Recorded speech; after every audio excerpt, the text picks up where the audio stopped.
This video introduces the idea of an object, which is an important concept in programming languages. We're going to see in particular how we can treat strings as objects and thereby split a string into components and take components and join them back together. What is an object? It's a construct that groups together one or more data values, and those values are known as the attributes of the object, with one or more functions that allow us to do things with those data values. And those functions are known as the methods of the object. Now, we've actually already been working with objects in the form of strings, because every string is an object. And down here, I've tried to show you what this string might look like in memory.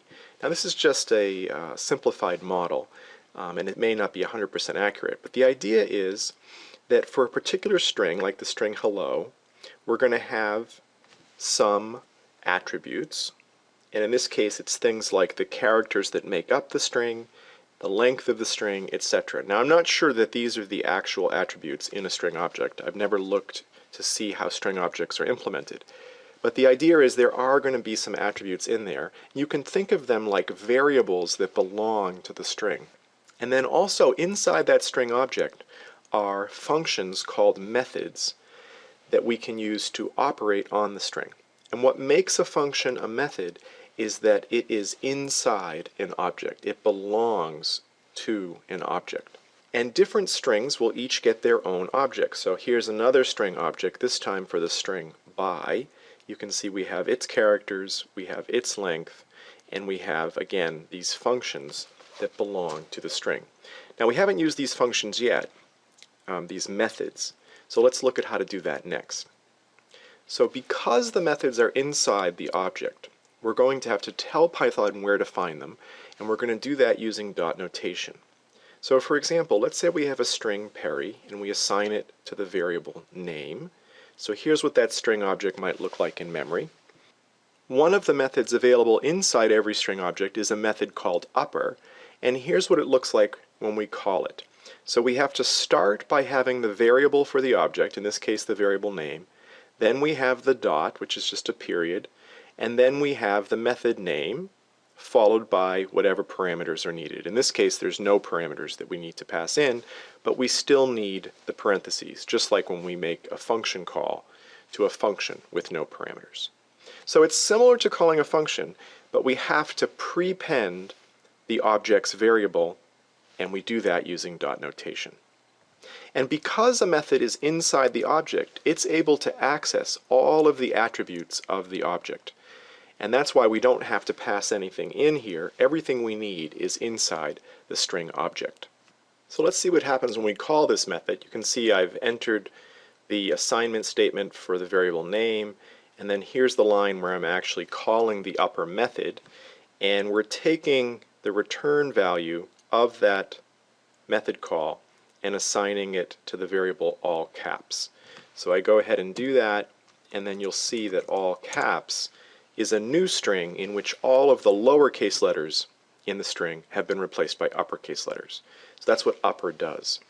Now, there's a bunch of other methods that we can also use with strings. This is just a partial list over here. If I say name.lower, you can see the capital P gets replaced by a lowercase p. Now, it's important to realize here we're not changing the original string. The original string is still the same. We're creating a new string in which all of the letters are lowercase. And you'll notice over here when I've listed it, I've just said s dot. So s can be any string variable that you want. In this case, we're using the variable name. The find method, if I say name.find, and then I give it the string r, it's going to give me the index of the first occurrence of that substring in the string represented by name. So in this case, the first r is this one. It has an index of 2, and that's why find is returning 2 for that particular substring. Now, you can also use something other than a single character substring. So I could say something like er, and it would tell me 1, because that's where that substring begins, at position 1. If you give it something that is not found, you're going to get back -1 as the index. The count method tells me how many times a given substring occurs in the string. So x occurs 0 times, but if I do this with r, I get 2 because there are 2 r's in parity. And then the replace method allows me to generate a new string in which some target from the original string, let's say r, gets replaced with some new string. So here I could use n, and you can see we get a new string in which the r's are replaced with n's. One really useful string method is a method called split that allows me to take a string and break it into a list of substrings. So let's assume that my string is this name, Martin Luther King.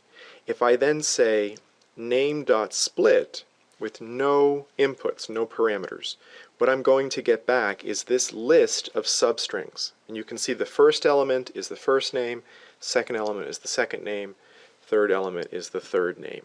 And so it's a nice way of breaking up a string into logical substrings. And this would be even more useful if I assigned the result of the method call to a variable, because then I could use the variable with indexing to get the components. Now, by default, spaces are what are used to break up the string, to figure out where the splits should occur. Now, it turns out it's not just spaces, it's also tabs and new lines. Those are all considered white space characters. But it's possible to use a different separator character. So let's say I have a date where the logical separator is a slash. If I want to break it up, when I call split, I'm just going to pass in the string containing a single slash, and so it'll know that I want to split the string on those slash characters. And what I'm going to get back is this list, and you'll notice I have the month number, I have its string, then I have a string for the day number, and a string for the year. We can also go in the reverse direction. If we have a list of strings, we can join them back together into a single string. And this is done using a method called join. Now this is a string method, so it has to be called on a string. So rather than having the components go before the dot, we're going to have the separator that we're using before the dot, and we're going to pass in the list of components. So for example, let's say that I have a list containing these 3 strings, and I'm assigning that list to the variable components. If I want to join those components together into a single string, separated by spaces, I'm going to begin with the space character, that's my separator, then I have a dot, and then join. So I'm calling this join method on the string that is going to serve as the separator. And I pass in the list of components that I want to join. And then what we end up getting back is a single string in which the components have been knit together with spaces in between.